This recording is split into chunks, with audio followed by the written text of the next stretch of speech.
broadcast equipment from the building. This is after the company failed to cease operations following a directive last month. The company was told to stop broadcasting after it failed to renew its individual subscription broadcasting license with ICASA, which expired in July last year. For more on this story, we cross out now to SABC News reporter Nosipho. A very good afternoon, Nosipho. Tell us what's happening where you are. A very good afternoon to you, Nompu, and to the viewers at home. So we are here in Midrand on the premises of a pay TV platform, StarSAI. And behind me, what is happening, ICASA officials are here and they're conducting a search and seizure operation. So they're taking out broadcast equipment from within the building. And they were here a lot earlier. I understand that the ICASA team came onto the premises at around 9 o'clock this morning. They're still here taking out that equipment that the company uses to broadcast to their various viewers.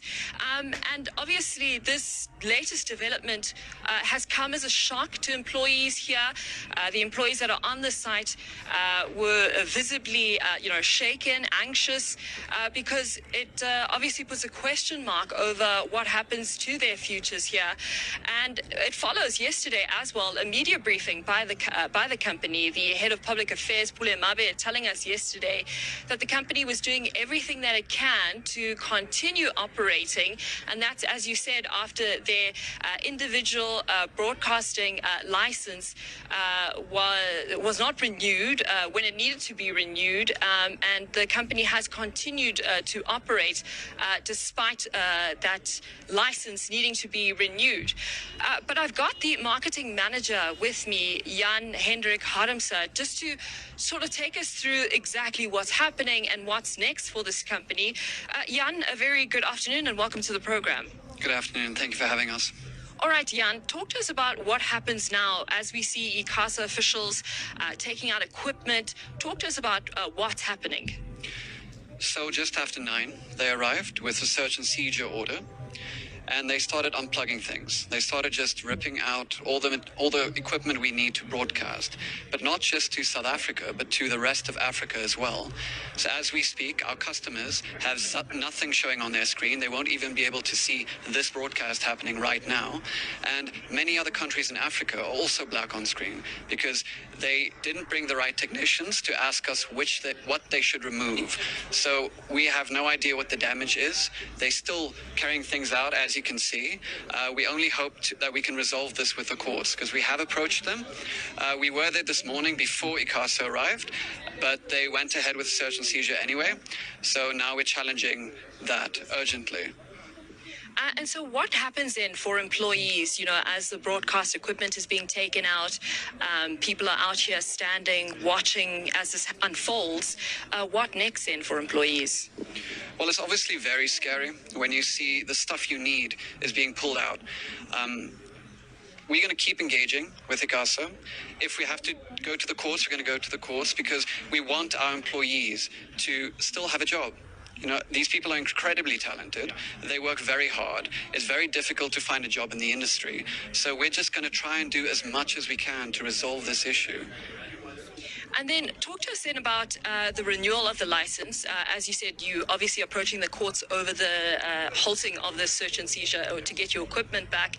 Then that main court issue or with regards to renewing that license, where does that stand?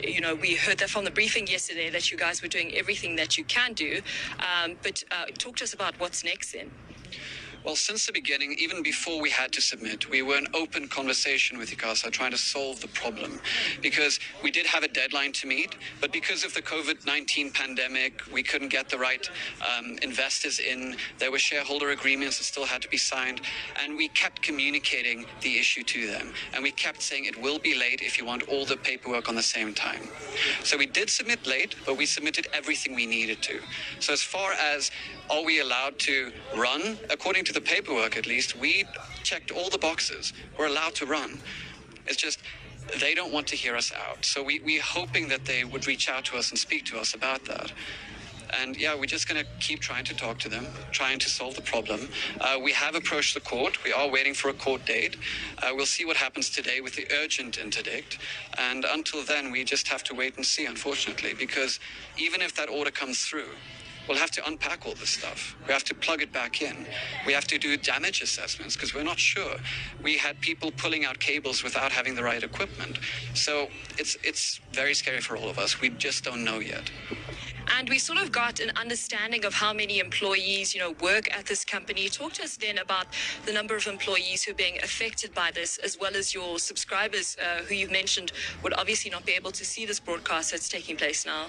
Well, in this building, right now, we have about 200 people, and they're from every single culture. People tend to think we're a Chinese company, but that's like 5% of our staff because we need to speak to Beijing. But most of us are South Africans. We're all multi-talented. The way this company works is they try to get people to increase their skills and improve stuff. So, yeah, it'll affect everyone. Everyone's very emotional. Everyone's very scared.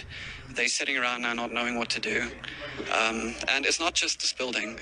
In the field, we have over 800, it's between 800 and 1,000, I forget, that we have installers. So these are people that live in the community.